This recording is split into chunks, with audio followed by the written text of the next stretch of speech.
Alright, all you moviegoers out there, welcome back to the Indy Radio Arcade. And thanks to Dan the Weatherman Stu and whatever the world happened in between the homecoming episode of Music Village and today, we had to delay the show by a lot due to a power outage. So thanks Dan the Weatherman Stu for showing up late to the party, and most importantly for putting the power out for almost 12 hours. Good job. But power outages aside, ladies and gentlemen, I think it's time for us to go ahead and check out the movie reel once again for another edition of the 3MR. And the movie we have up on the plate for this week, folks, is none other than the movie known as The One. And the meat and potatoes of this Kung Fu Highlander film, and I'll explain to you in a minute why in the world I call it that, folks, will feature none other than Gabriel Jewel Law, who was wanted in multiple parallel dimensions for killing alternate versions of himself to become the strongest, fastest, and most dangerous person in the world. Or in the multiverse in this case, and his next target would be a version of himself who was a police officer just doing his everyday job, only to get hunted down by his evil self. And that, ladies and gentlemen, is the reason why in the world we call this film the Highlander equivalent of a Kung Fu film.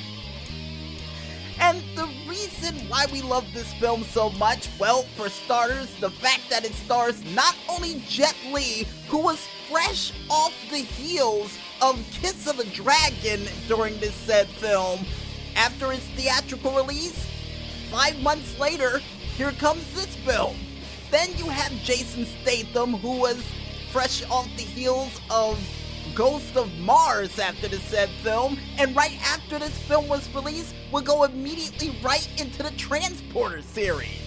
Then you have Carla Gugino, who was in Spy Kids prior to this film, and would go on to be a part of other great things, and even Delroy Lindo, who was a part of the movie known as The Last Castle, which released 1 month prior to the said film.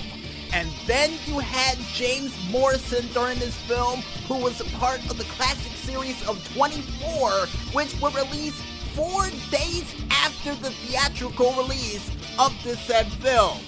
Which tells you folks that there was a lot of stuff on a lot of people's plates prior and after this film was released. And as another heads up for you fans out there, the next time you would see Jet Li and Jason Statham in a film side by side or against each other would be, I don't know, the movie War? And then The Expendables. So yeah, they would get together for that Marvel action movie universe known as The Expendables.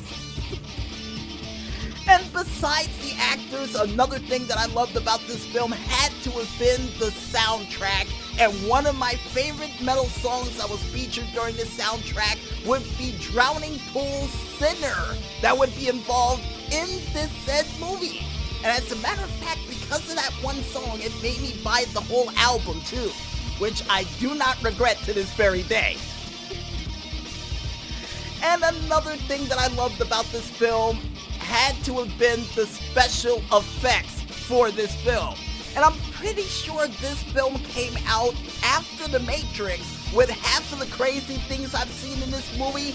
Yeah, with people getting kicked in mid-flight and Jet Li having the ability to stop time to do all this stuff.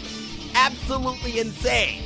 And one of my favorite scenes of this movie has to be when Jet Li fought against Jet Li in the middle of the street, and all of a sudden he would grab a motorcycle, actually 2 motorcycles, and decide to use them to do a concerto to Jet Li, or better yet, to the officer that tried to stop him.